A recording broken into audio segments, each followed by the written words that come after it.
Hello and welcome again to Conscious TV. My name is Iain McNay and today our guest in the studio is Bruce Lipton. Hi Bruce. Hi, and thank you so much for this opportunity. So Bruce has written a book which came out 5 years ago, Biology of Belief, which has sold really, really well. And he has a new book out fairly recently, which I have the talking book of, Spontaneous Evolution. And we're going to talk to Bruce a little bit about his history and how he got to be a biologist and how he had certain realizations about how the body works and how, in fact, life works. And also we're going to talk about the contents of both books. So let's start first of all, Bruce, with an experience you had when you were 7 years old at school and you first looked into a microscope. So I think that was the beginning of a change in your life, wasn't it? Well, it was absolutely a big change in my life. You know, being a little kid at 7 years old, the whole world is bigger than you are. And when I looked into a microscope for the first time and saw like an amoeba moving around and a paramecium darting about here and there, in my little child mind, I thought, oh my gosh, they're not like pinballs bouncing around. They have intentions, they're moving, they're like little people. So I grokked this idea of cells are like miniature people. And I'm very excited because there was a world smaller than me. So it was like, as a young kid, that became, oh, I'm looking into another world. And it's interesting because while I was 7 years old when I did that, my fascination with microscopy and biology continued until I was in graduate school and had then graduated to electron microscopy and now was flying through the structure of the atoms and the molecules making up a cell. So basically was seeded at 7 and matured by the time I got into graduate school. And your mother brought you your own microscope, so you were able to do this at leisure and find more and more about how everything worked? Oh, I was, as a kid, I just got so caught up with it. I remember I spent one entire summer because I wanted to take a photograph through the microscope. And I knew I could see it, but every time I held the camera up, I tried to do it. And it took me about a summer, and I finally, at the end of the summer, got a microscope after probably hundreds of dollars worth of photographic material. But it was like my persistence of I wanted to see and study these images in the microscope. So you eventually became a biologist. What did you actually learn then? Well, it was interesting because I became a biologist, a developmental cellular biologist. I'm working on cells, of course, and in my graduate work, I was cloning stem cells. And it's interesting because a lot of people think stem cells are something brand new that just came into this world recently, and the fact was I was cloning stem cells back in 1967, 40 years ago. And the significance was, while I was doing this research, I was also teaching medical students. So I was teaching medical students the foundation of how cells work, the conventional story out of the textbook, genes control life, what we call the genetic determinism, the belief that genes control your traits, behavior, your physical characteristics, etc. And what my research revealed when I was studying the stem cells was this, very profound. I put one stem cell in a petri dish all by itself, and it would divide every 10 to 12 hours. So it'd be 2, 4, 8, 16 cells, 32 cells. After about 2 weeks, I have thousands of cells in the petri dish, but what was unique? They were all genetically identical. But then I did the experiment. The experiment was to take some cells out of the dish and put them into a separate dish with a different environment. Okay. And so the environment is a culture medium, but the culture medium to cells is like the world that we live in. It's got the air, the water, the food, all the things in it. So I take the cells out of my stem cell dish, put them in a separate dish with a different environment, and the cells form muscle. But then I went back to the same dish with genetically identical cells in it and took some cells out and put them in a different environment, and they form bone. And then I went back to the same dish with genetically identical cells and put them in a third petri dish with a different environment, and they formed fat cells. And there I was confronted with this reality. All the cells are genetically identical, but they had different fate, fat, muscle, bone. I say, simple question, what controls the fate of cells? And the answer is the environment. It was the only thing that was different because they were all genetically identical. So I started to really say, oh my goodness, here I am teaching genes control life to the medical students. And yet the cells were revealing to me that, hey, they all had the same genes, but it was the environment that I put them in. And so the environment controlled their life. And a very simple experiment that is very profound for us today is if I took my dish with plastic petri dish with cells in it and moved it from a healthy environment to a less than healthy environment, the cells get sick. And if I were a doctor of cells, you might say, well, what kind of drugs would you give these cells? And it turns out No, you don't give the cells any drugs.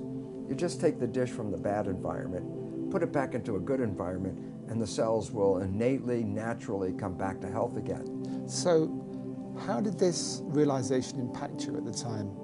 Because you were teaching something completely different. Yes. You did this experiment and you realized what you were teaching wasn't the full truth. Oh, absolutely. And then I had a problem with my colleagues because, first of all, they doubted my work, and then I brought them into the experiments and I had them observe them, watch them, and they all said, wow, yeah, the environment controls the cells. But they wanted to marginalize it, so they would say, oh, that's an exception or an anomaly because we're teaching genetic control. It didn't fit the story. The net result, what it led me to do was I had tenure. I had tenure at the university. I walked out of the university and said, look, I can't keep my integrity and at the same time teach something I know was patently wrong. So I walked out because I saw that teaching the belief that genes control life was very, very incorrect. And it's very interesting because I did that in 1970. Now that's like 40 years ago. And guess what? The new science that is just coming into the forefront of our world today is something called epigenetic control. What I was teaching was genetic control by genes. The new science, which is now coming around, is called epigenetic control. And what that means, you understand the prefix epi means above. So you say epidermis, that means the layer above the dermis, skin. If I say epigenetic control, literally it says control above the genes. And this is the new science. And why is it profound? Because when you teach genetic control, you teach victimization. You didn't pick the genes as far as we know. The genes control your traits. You can't change the genes, so you become victimized by your heredity. And the new science, epigenetic control, reveals how your response to the environment. As you change your response to the environment, you change the fate of your cells, just like in the Petri dish. That makes you a master, because you're the one that has the opportunity to change your perception and response, so therefore you're the one that controls your genes. But it took you some time, didn't it, to actually incorporate that in your life? Because I know in the Biology of Belief, your book, you talk about you went through a very unhappy period. Yes. Your father was dying of cancer. You had a very messy divorce from your first wife, and you weren't happy. And you thought at that point that actually your genes did influence, and you had unhappy genes. And it took you some time to actually realize that in your life, you could change things. Yeah, it was very interesting because, again, I was still coming from the programs of my own deep beliefs, which I got from childhood on, about genetic control. And yet, it was funny because I was at that point also going out and beginning to talk to people about this new science, about if you understand what I'm talking about, you can create this fabulous life. And it was fun because in the beginning, I would try to get people together and I'd tell them, you can create this fabulous life. And they'd sit at me and look and go, you know, Lipton, for a guy who says you can create a life with this stuff, your life doesn't look that good.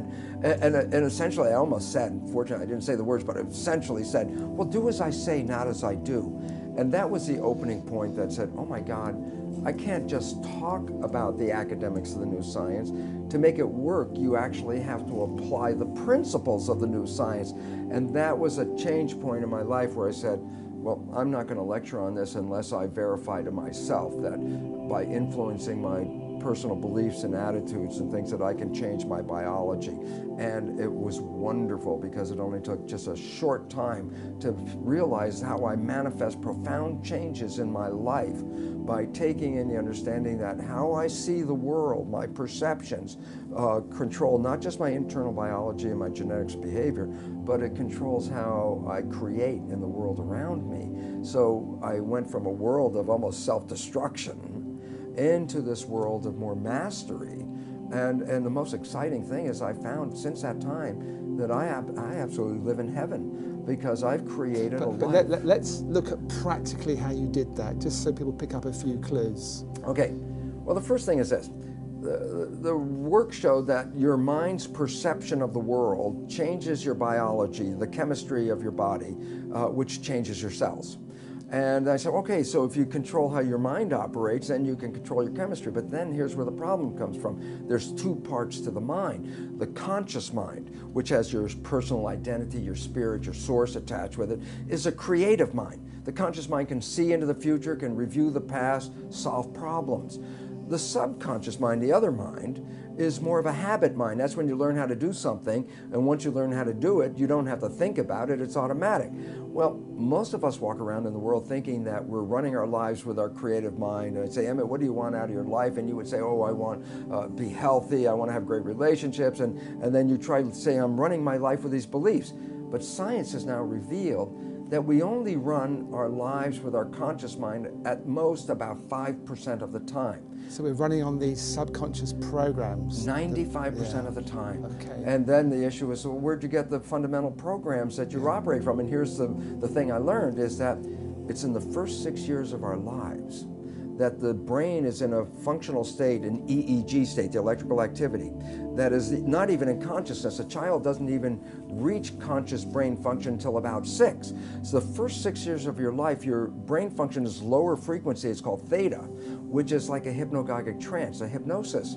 So the first 6 years of your life, you're like a television camera recording everything around you, everything you observe, just going in from your observations into your programming. So we acquire beliefs and attitudes and behaviors not from ourselves, but from our parents and our family and our community. These become the fundamental beliefs. A very interesting point. The Jesuits were very proud. They would say, give me a child until it's 6 or 7 and it will belong to the church for the rest of its life. What they were saying was what they knew, which science is now finding out. The first 6 years are programming. And whatever program you get, that will be the rest of your life. So that's why they said, just give me the first 6 years. And it turns out they were precise. The first 6 years is download a program, and that's when you get your behaviors from those around you. So you were able, by realizing this, to then look at how you were living your life on a practical level and say, I am not going to be governed by these pre-programs. I am going to live my life in a more conscious way. Am I oversimplifying this? Well, yeah, that's a fundamental statement of how it works, but it's not as easy as, oh, okay, I've just changed my thinking about it. It's like, well, because as the thinking is not that much in our control. The brain is operating, as I said, 95% from the subconscious. But how did you actually then get results in a relatively short space of time? Well, the first thing, how does the subconscious learn? And that's a very critical thing. The conscious mind can learn from reading a book. So the subconscious mind can read a self-help book and you go, wow, that sounds really great. And then you find you read the book, but your life is still the same. And it turns out, why? And the answer is because the subconscious mind is more of a habit mind, things that you repeat over and over again. Yes. So the reality is, if you can stay conscious, be present, and when those negative thoughts come in our head, and psychologists tell us 70% of the time, the thoughts that are going through our head are negative and redundant, so the same negative thoughts are going through. If you could stop those thoughts, if you could hear them as they come through, like, oh, that's not going to work, or this will never happen, those kind of thoughts. If you can hear them and stop them consciously, say, no, change the belief right there, just give the more positive thing. As you repeat this more frequently and you keep repeating it, the subconscious mind begins to learn. So as a habit, if you stay conscious, and you have to work at it, and here's why people say, well, how come only 5% from conscious mind, 95% from subconscious?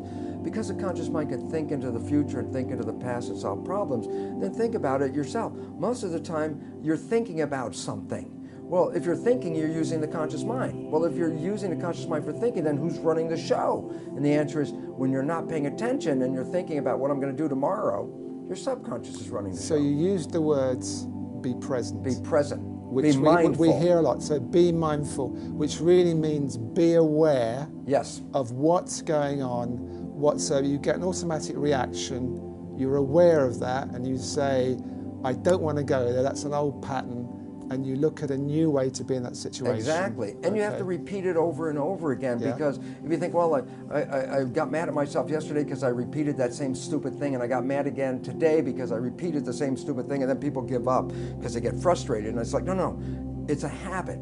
So you have to every day, but ultimately you can repeat it. Yet there are, fortunately now, very many new healing modalities that can help you rewrite the subconscious beliefs much faster. So I get very excited because some of this may take work for people, because you have to really be present, and yet we're so bombarded with information and our lives are so busy that our conscious mind is almost always wandering, trying to resolve issues and problems and things we have to work out, which then means the subconscious mind is running the show. Yeah. And it's very interesting because most people will be very familiar with this story. I tell it to my audiences and they all laugh because they're familiar with it. I say, look, you have a very close friend. You know your friend's behavior. And you happen to know your friend's parent.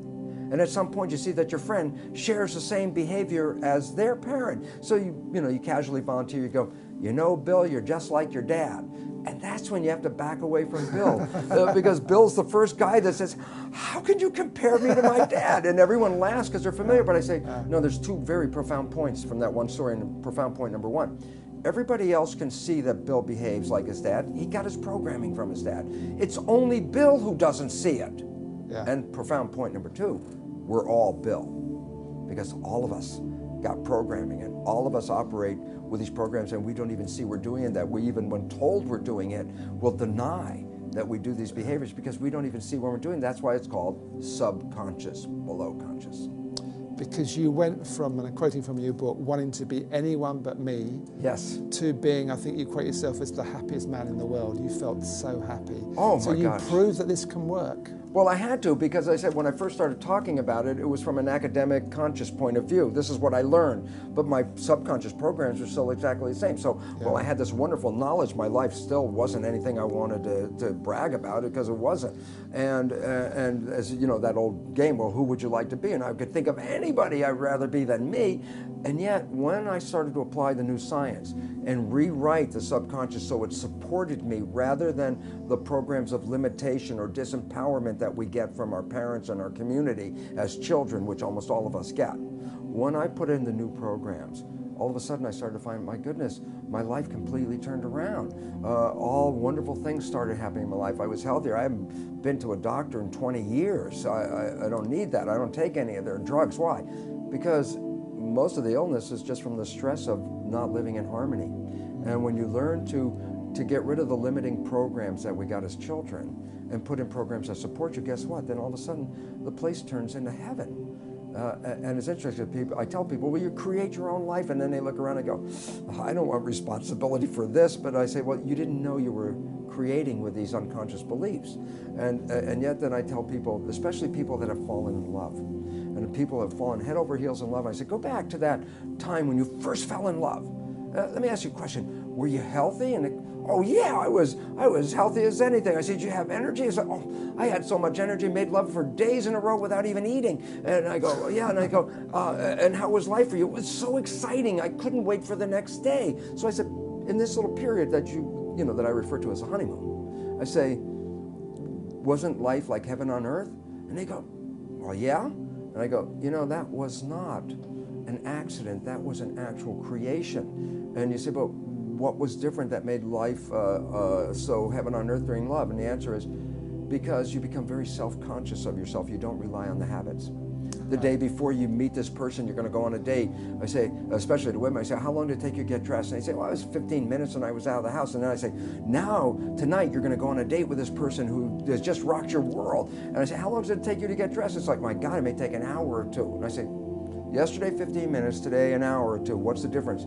Yesterday, I got dressed by habit because I get dressed every day. But tonight, I am looking in the mirror, meaning I am self-conscious. I am making sure that I represent myself to be the best individual I can be.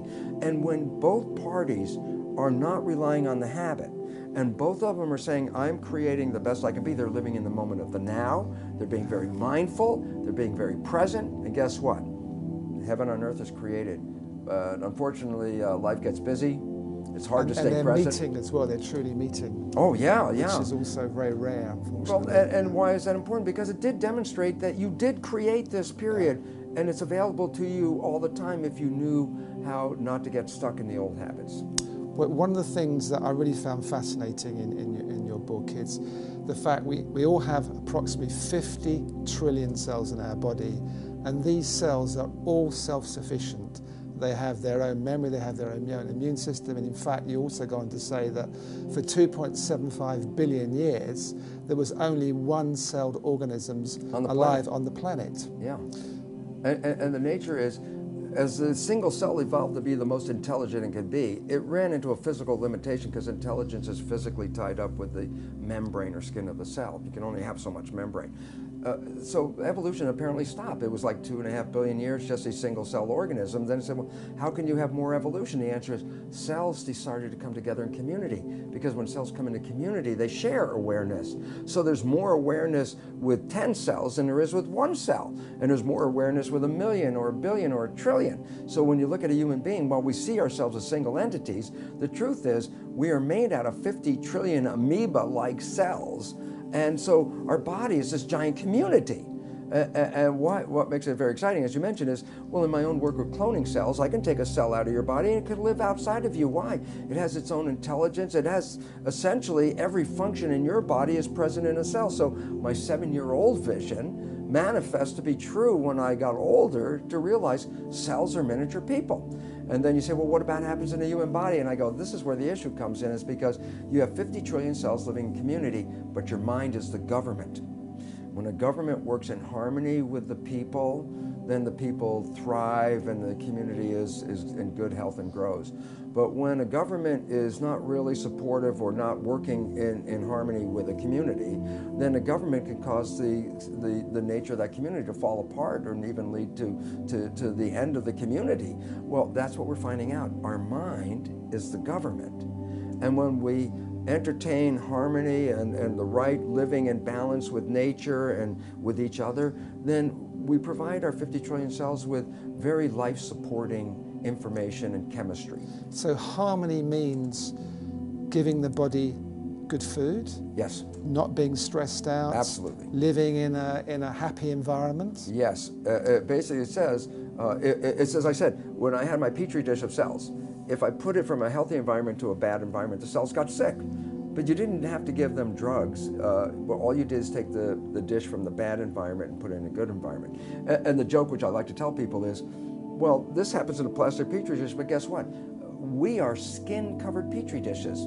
Underneath our skin is 50 trillion cells living in a dish, and the culture medium is the blood.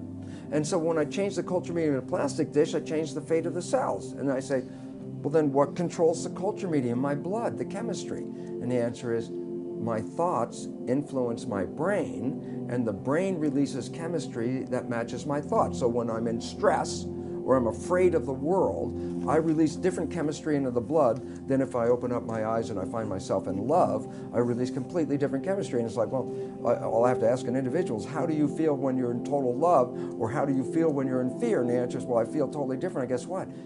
All the cells are bathed in that chemistry. And so the feeling of love produces totally different chemistry in the blood, chemistry that supports growth and healing of the body and supports the immune system.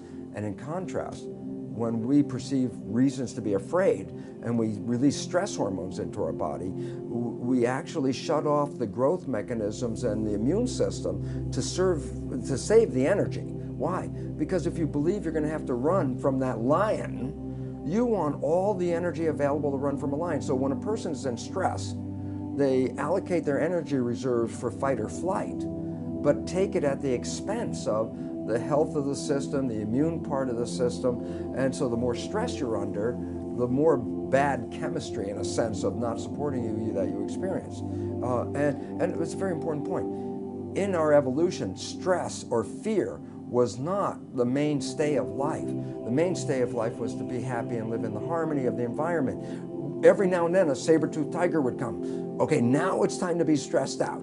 Now it's time to run. But the point is, once you escape from the saber-toothed tiger in the old days, then it's like, oh, back to health and harmony. And I say, well, what about today's world?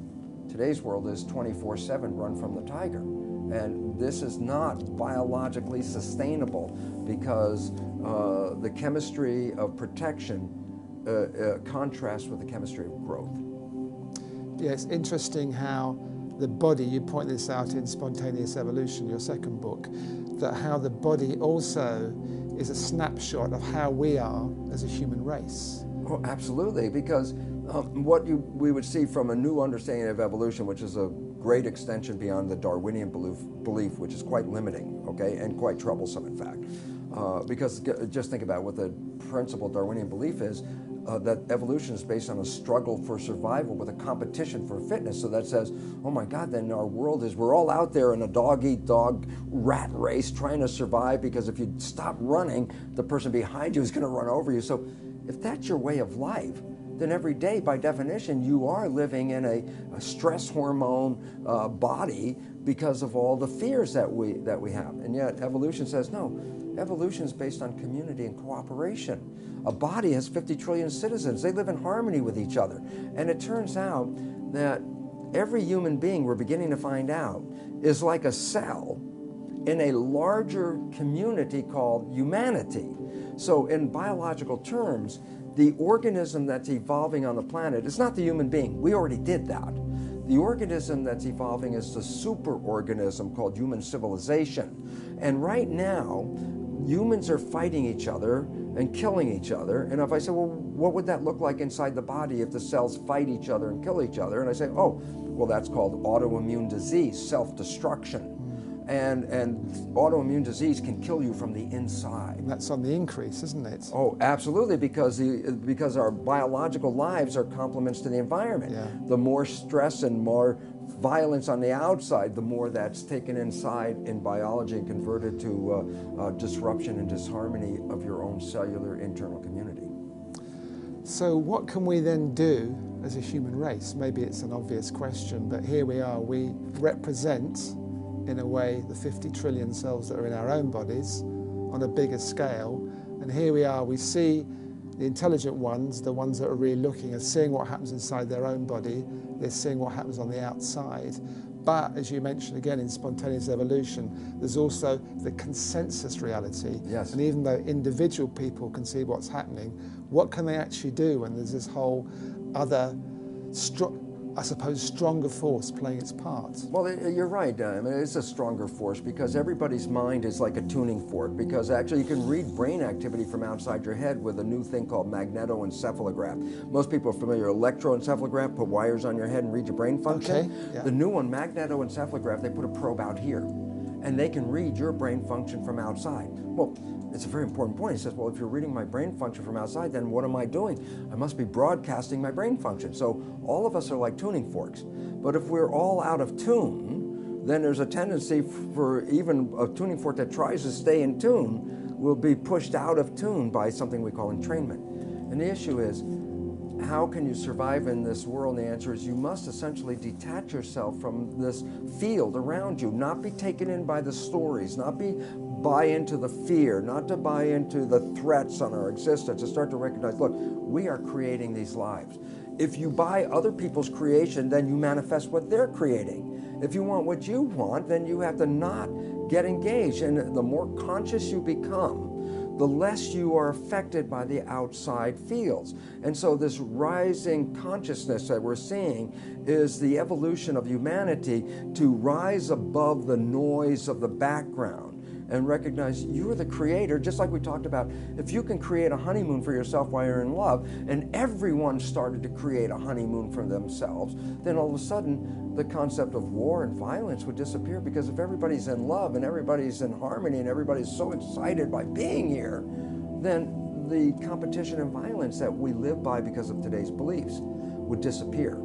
And the reality is we are moving in that direction right now. Day by day, more people are taking back the power of saying, I'm not buying your belief. You have to be consciously stand apart, don't you? And yes. say, I'm not going to be part of this. Right. And it's interesting because a lot of people say, well, I'm going to go in there and fight that system. And I go, you know, that's not really good either, because if you're fighting the system, then you're contributing energy, whether it's pro or con, to that system. The way to fight the system is not to be part of the system.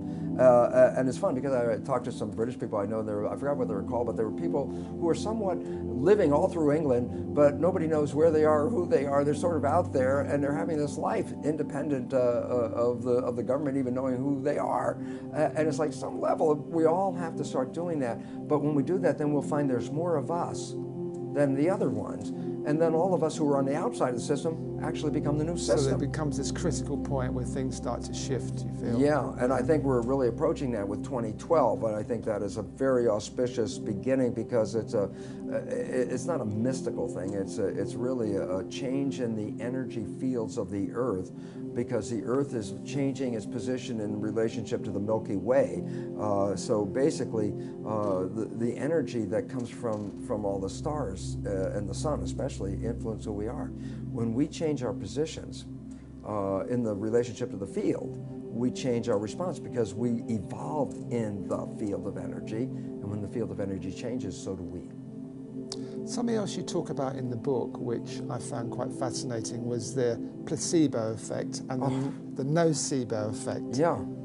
It's funny because a lot of people understand what the placebo effect is. And what is this? Well, it's interesting because medical science has revealed that from 1/3 to 2/3, which is significant, of all healing, whether it's drug-related or surgery or whatever healing process, the healing didn't come about from the process. The healing came about because the person believed the process was going to heal them. So if I give you this brand new drug and it's purple colored because that makes it really special, you know, and it's funny because there is a drug, a purple drug, and they said, it's purple. And everybody's like, oh, wow, that's got to be special. But people believe that the drug holds this effect.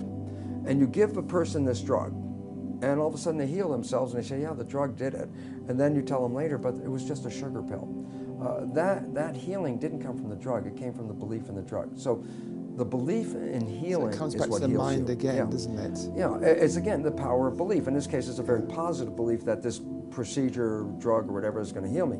But what people haven't talked about, because everyone knows about the placebo effect, is that the placebo effect is based on a positive thinking. What is the consequence of negative thinking? Well, science has a term for it, but it hasn't really come out in the public. It's called the nocebo effect. And the nocebo effect has been revealed by science that a negative thought can not only make you ill, but a negative thought could also kill you. You can be scared to death in a real sense, okay? And why is that important? Because it turns out it's not just the positive thought of a placebo that's influential. The negative thought works the same way with the same power, but in the opposite direction. So basically, it's not placebo, nocebo. It comes down simply this: it's the power of thought. And a positive thought will move you in a healing direction, and a negative thought will move you into an illness direction. But before I get off that topic, I don't want people to go out there in the audience and go, oh, one of those positive thinking kind of guys. And it's like, it's more than just positive thinking. It's a commitment and an intention of positive thinking. It also really needs the support of your subconscious belief. Because if your subconscious belief is going, oh, that new age weirdo stuff, if that's what your subconscious is programmed to believe, and yet your conscious mind is the one that says, I will think positive thoughts, and I go back to the data. Only 5% of your life is coming from the conscious mind. So if you're only entertaining a positive thought with your conscious mind, you're only contributing 5% of that to your life. 95% of your life is still coming from the subconscious. And if the subconscious doesn't hold those beliefs, then you're actually fighting yourself and not likely to realize the expression of a positive thought. So let's look at this again practically. So someone's not feeling well, they've got, I don't know, they've got the flu, or they've got something wrong with their stomach or something. What should they practically do? They should presumably go to the doctor and get a diagnosis. Would you go along with that? I'm just trying to see where this goes in day-to-day life. Well, I wouldn't say don't go to a doctor, but I say before you go to a doctor, just look around and think about this. What's going on in your life? Where the stress is coming from? Because it's almost your physiological expression is a complement to your life experiences.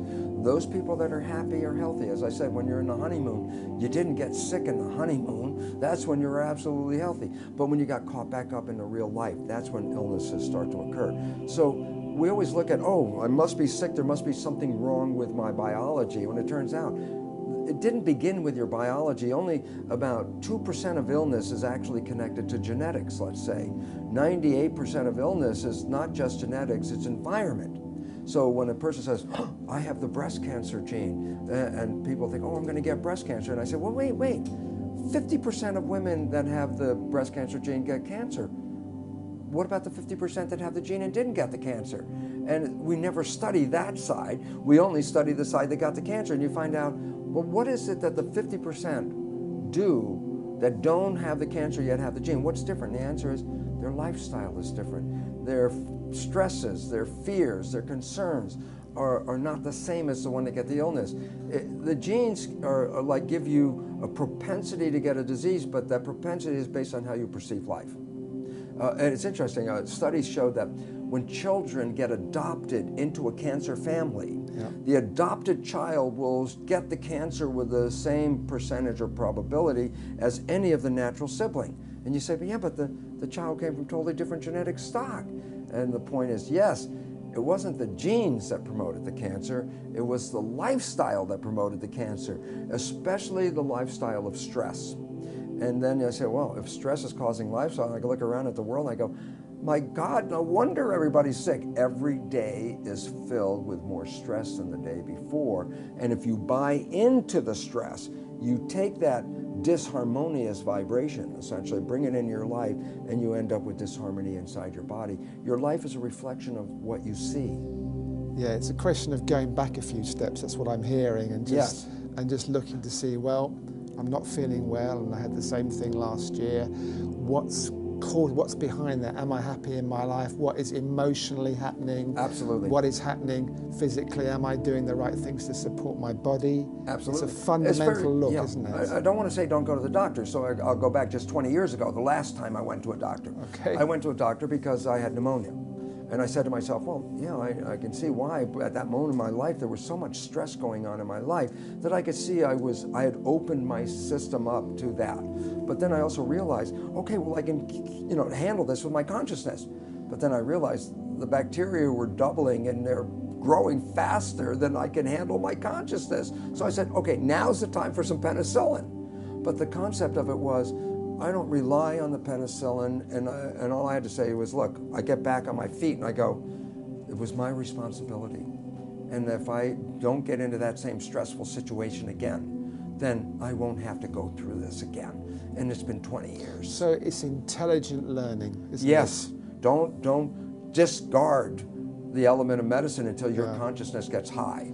And the fact is, when people have lower consciousness, because they're not strong enough in their consciousness to really manifest everything they want, they really need to take care of themselves more, eat better nutrition, do more exercises, do these things to add to your health. But the surprising thing is, if you get more and more and more conscious, there's a point where you get so conscious, then you become like the person we refer to as Jesus, who does all these miracles. And what did Jesus say about the miracles? He said, you could do these better than I can do them, but you don't believe. And that is the absolute truth. Because when you fully have control of your consciousness, with that belief, you do create the miracles. The miracles of spontaneous remission, for example, a person terminally ill who all of a sudden says, I'm not buying this. I'm going to change my vision of life. And the moment they change their perception, they have what's called a spontaneous remission. Again, that would be called a miracle, but what was it? Taking full control of consciousness and manifesting a life of being fully conscious and present and seeing what brings harmony into your life and avoiding or eliminating as best you can any of the disharmony that exists on the outside, because disharmony will make disharmony inside. Yeah, how I'm hearing this is the subconscious you talked about early is often unconscious. Yes. And by what you're talking about, the subconscious, the unconscious becomes conscious. Yeah. And through that, change can happen. With the consciousness can go back and review it, because the consciousness is the one that has a perspective. And you become your subconscious. So it's very interesting, because what I talk about is, look, people healed themselves innately for 1 million years before there were medical schools, okay? Because we are innately able to heal ourselves. You cut yourself, you don't really need a doctor to heal the cut. The cut heals by itself, and all the illnesses can. But then I say, but the subconscious, which was programmed the first 6 years, go back to the 6 years. And I would say, in a conventional family, that when a child got sick in the family, or any member of the family got sick, the conventional phrase they heard was, oh, we have to take Billy to the doctor. Mom has to go to the doctor. What did we learn? That's a program. It says, if I am sick, it didn't say heal yourself. That wasn't the lesson. The lesson was, when I am sick, I have to go see this doctor. And here's the joke, which I like about it. Because you ask a lot of people that get sick and go to the doctor and ask them, they say, you know, it was really funny. I got well on the way to the doctor, or I got well waiting in the doctor's office. And I go, you know, that's funny, but it's not a joke for this reason. You were always able to heal yourself until you got a program. What was the program? Go to the doctor. So basically, and which I love about it, because nobody said what the doctor had to do. You just had to go to the doctor. So the point was, these people are sick, But they got a program that says, well, I'm sick, but I can't heal myself. Why? Because I didn't go to the doctor. So they make a commitment, they go to the doctor, and on the way to going to the doctor, in the doctor's presence, they completed the commitment, because it never said the doctor had to do anything, just had to go. And at that moment, all of a sudden, the innate ability to heal themselves start working. And then they find themselves in the doctor's waiting room feeling, God, I feel a lot better than I did when I got here. And the answer was, because you made a program of limitation, then you succeeded by following the program. I'm showing up. And that's all you had to do, because all you had to do is go see the doctor. You talk about, again in your first book, about how cells automatically move away from toxicity and towards nutrition. Yes. And it seems that as human beings, that's something that we're trying to do, but we get it wrong a lot of the time. We're trying to move away from unhappiness, or what we think makes us unhappy, and towards what we think makes us happy, but we get it muddled up, don't we? Well, yeah, but you see, the key word you said is what we think makes us happy. That's right. So, I mean, I was caught in that in the old days, too. Before I became aware, I thought at one point, wow, I'm going to buy that little, that car. I bought a car that looked like a Ferrari called the Pantera back in the 70s. And I thought, okay, I'm going to be happy. I got this great car. So I got the car, and about like 3 days later, it's like, now I got this car. I'm not any happier. And as a matter of fact, I got now 3 speeding tickets, because every day I took the car out. Of course, I couldn't go 30 miles an hour with it. So every day, it was like the car became a burden to me.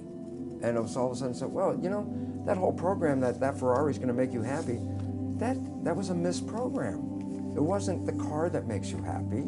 And I started to find out it wasn't the material things that make you happy. What makes you happy? Love makes you happy. Good food will make you happy. Harmony in your environment makes you happy. These things are, harmony in your environment, where's the price tag on that one, Basically, having a relationship with somebody that supports you and fulfills you, where's the price tag? We always bought that, money gives you happiness. So we have all those billions of people out there every day running in the streets. How much money can I make? Because if I get enough money, I'm going to be happy. And then you find out even people with the most money are not happy. And programming was wrong. If we were programmed to seek out companionship and community and love, that's where you make us happy. Change the whole game. But it's almost as if we have to go through a process of finding certain things don't work to find out what does work for us. Well, that's true, but then the question is this: how many people go through the process, find it doesn't work, and then repeat the process and it doesn't work again? It's like, oh yeah, I've been married 4 times, somebody was saying. It's like, God, they repeated the same error already 3 times with the ideas. Do you think by the 4th time maybe you could learn that whatever pattern you played 3 times in a row will probably play itself again until you change, not your partner? You keep bringing in the same partner with different colored hair and a different name, but you brought that person in and you play the same game over again. The question is, can you learn? The answer is you can, but do many people learn? The answer is no, because they keep thinking that it's just my fate, that's just the way life is. But their subconscious still remains unconscious. That's the problem. The key, until you change the subconscious program, the subconscious is a habitual mind. It's a habit. Yeah. Until you change the habit, you will replay the habit. That's why it's called a habit. So you keep replaying the same program. And so, you keep, it's like the definition of insanity is the idea of keep doing the same thing and expect something different to happen. The fact is, no, that's insane. Why? You keep doing the same thing, you're going to get the same thing. And if the habit mind is giving us a story, then the answer says, well, how do I change it? And the answer is change the subconscious mind, because that's where the habits are that we got from other people. Again, this is most important. The fundamental habits of subconscious mind came from other people, and that's why they rarely match what you want in your conscious mind, which is you. And you create those programs, and yet the fundamental programs of subconscious were downloaded during that first 6 years of our development. At the beginning of the book, you have a dedication which I really like, which I wrote out. You dedicate it to Gaia, the mother of us all. May she forgive us our trespass. And I think there's a lot of wisdom in that quote. Well, when I finally started to realize a very simple truth, and it was like an old spiritual word, but I now understand the biological connotation of it, that we were made in the image of the environment. And so we are complements to the environment. And yet what we have done is, without being aware that our biology is dependent on the environment, that we have systematically undermined, destroyed Mother Nature and Gaia. And in the process, now we're finding we are threatened with our own extinction. And the fact is, well, we didn't know what we were doing. But the question is, will Gaia allow us to come back? And the answer is absolutely. Because just as much as a person can come back from the edge of death with something called a spontaneous remission, even though science has already recognized we are facing our extinction, so we could say that we're a terminal patient, humanity is a terminal patient, the concept of changing our belief system will allow the garden to come right back to fullness again. So we are in a learning stage to remove ourselves from the beliefs of our current civilization, which undermine not just the humans, but the environment that we're in. And the problem is, we were created as a complement to a certain environment. Since we are destroying that environment, then we are no longer complements to an environment. Then we don't fit by definition. And that is why scientists recognize we are facing our extinction. So I like to apologize to nature, saying, geez, I'm really sorry, we didn't get it, but we're learning. And more people, especially the younger people, very importantly, are recognizing you cannot destroy this environment and survive. And that we must pull together and honor Gaia, the mother of us all. Because by returning our love back to Gaia, Gaia will give us back the love and the life that we can have on this planet. Absolutely. Something you look at in spontaneous evolution too is how science and spirituality are coming together. They used to be very separate. There used to be absolutely. The scientific world, which was very factual driven, and that's that, and you couldn't change it. And spirituality was trying to open up things, but they really are meeting now, aren't they? Yeah, it was interesting because the spiritual world of religion was talking about the invisible moving forces that shape the physical reality, and we call them spirit. And then science only came into existence because it made a detente with the church. In the very early days of science, it said, look, we won't tread on your invisible spiritual domain. We will just study the physical world. And when Newton was able to predict the movements of the planet by just looking at the physical features, then scientists got the idea, well, if you can understand how the universe operates by just studying the material world, we don't need that invisible stuff. But in 1925, Newtonian physics was incorporated, subsumed by a bigger physics called quantum physics. And quantum physics emphasizes the universe is made out of energy, it's not made out of matter.